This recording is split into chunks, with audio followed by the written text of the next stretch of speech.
Hi, I'm Benjamin Bernstein with AstroShaman.com, and I'm here to talk to you today how you can avoid picking up unpleasant energies by being mindful of what you judge and what you desire. So I'm going to give two examples from my own life. The first example happened a few weeks ago. We had a garbage disposal here in our house that wasn't working, so we hired a couple of plumbers to come out and have a look. And the men themselves, there were two guys who came out to look at it. And just nice people, really friendly, enjoyable to talk to. But as we chatted while they were doing their work, they started talking about what they like to eat. And they had brought in, one of them had a Diet Coke, and they talked about how the fast food restaurant they love to go to. And I, eat a pretty clean diet. I don't go to fast food restaurants. I don't drink soft drinks. And it was subtle, but I felt myself judging them for what they ate, the standard American diet, which most people eat. And it wasn't a huge thing. I didn't say anything, certainly, but I just felt inside me subtle judgment. Oh, I eat better than they do. And noticed after they left that I had kind of an unpleasant feeling in my belly. And being a shaman, of course, I'm well experienced with how energies feel when they're light or dark. And sure enough, because I had judged them from that place, from that lower chakra, I had picked up some unpleasant energies as a result. So I had to sit down and clean up. It took a while. And so the price I paid for my judgment was picking up energies that were heavy and yicky feeling and didn't serve me at all. And throughout my life, as I become more conscious of energy, anytime I do observe judgment arising in me, same thing happens. The very fact of judging draws to me energies that are unpleasant and dark and heavy and just kind of weigh me down. The other thing is desire. What came to mind was I've recently started dancing again at the Asheville Movement Collective here where I live in Asheville, North Carolina.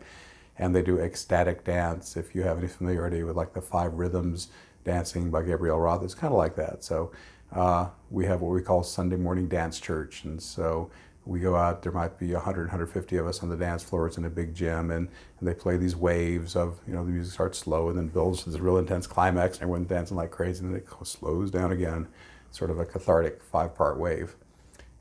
Great music mixes. And what I observed is I also do something called contact improv when I dance, which is where you just spontaneously make physical contact with one or more dancers, and there's no steps prescribed. You just sort of feel what the other person's doing, and it's all very spontaneous and improvised.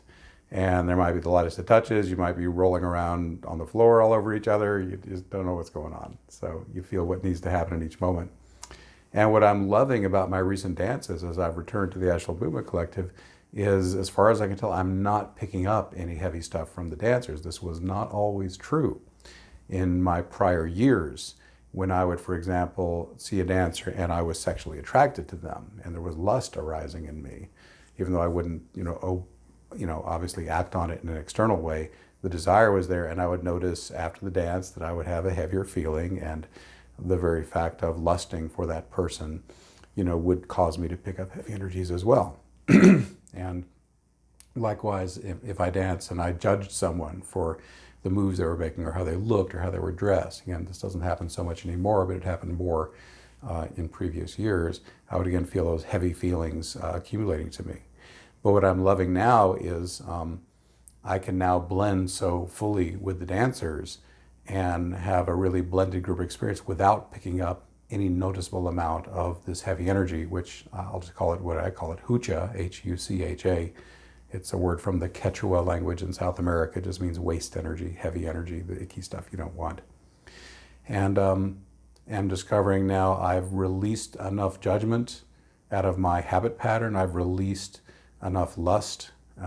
I've actually had my just naturally arising sexual desire pretty much fall away. I mean, I'm 59 years old. I'm sure part of its age, and it's actually kind of a relief to be able to put my attention now on my big priorities, which are helping people awaken and, serve in a bigger way. And of course, my beloved Makisla and I still make love, and it's still amazing and awesome and soul blending, but, it happens every few days and awesome when it does. But, when I'm not lusting anymore, which is lovely.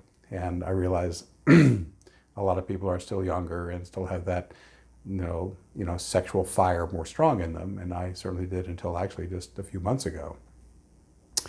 But when I did, if I were able to use it more consciously, in other words, actively lusting and fantasizing about a person would cause, energies to be drawn to me. And if I actually was connecting in a sexual way with a person who was of a little bit darker tendency, whether they were aware of it or not. I remember one time before I was with McKeesland, was unattached and had a really intense, passionate cuddle session with this woman, and didn't notice it so much at the time. But the next time I did plant spirit work, plant spirit ceremony, oh my God, it took hours to dump out all the heavy, dark entities and energies I had picked up from her as a result of opening, in an erotic way to her, even though we hadn't actually gone all the way to full lovemaking. So again, have seen over and over again, historically, my weakness has been sex.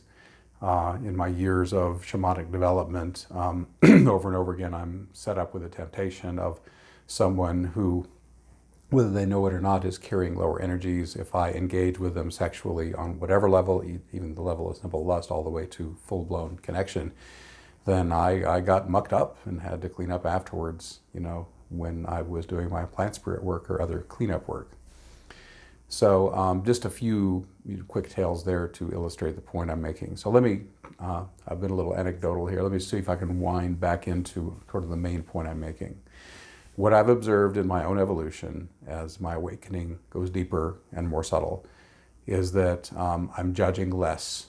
I'm now more conscious of my thoughts. And it's true for anyone, the more you awaken, the more you become conscious of that part of you that isn't just the human, that is the pure, compassionate, unconditionally loving witness of all, less and less judgment naturally arises. And when it does, and if you do engage in that, then it's easier to notice what the consequences are, the heavy energy you pick up afterward. And the same with lust. And I guess I'm just speaking in terms of sexual lust, but lusting for anything you don't have would have a similar effect. So I found the less I lust, and for me, fortunately, it's just sort of fallen away naturally. But I remember back when I was lusting more actively not so long ago, and the price I paid, and the heaviness, and the sludgy energy I had to clear off. Also, when I do become more infiltrated like that, when these negative thought forms start piling up, I'll throw one more thing in here. The dark side is very subtle. It usually doesn't just come up and confront you face to face. It slips around the backside. It very subtly slips in so you don't even notice, and it prefers, at least in my case, to come in layer by layer, subtly, so I hardly notice it. And it usually isn't until I do my next plant spirit ceremony that I can see just how much I've accumulated and need to clear away. So even if you don't do plant spirit work, though, just being mindful of these things and noticing, am I judging, am I lusting, am I drawing to myself energies that, rather than make me feel light and clear and wonderful, that make me feel heavy or thick or, not good. And it's just good to be mindful.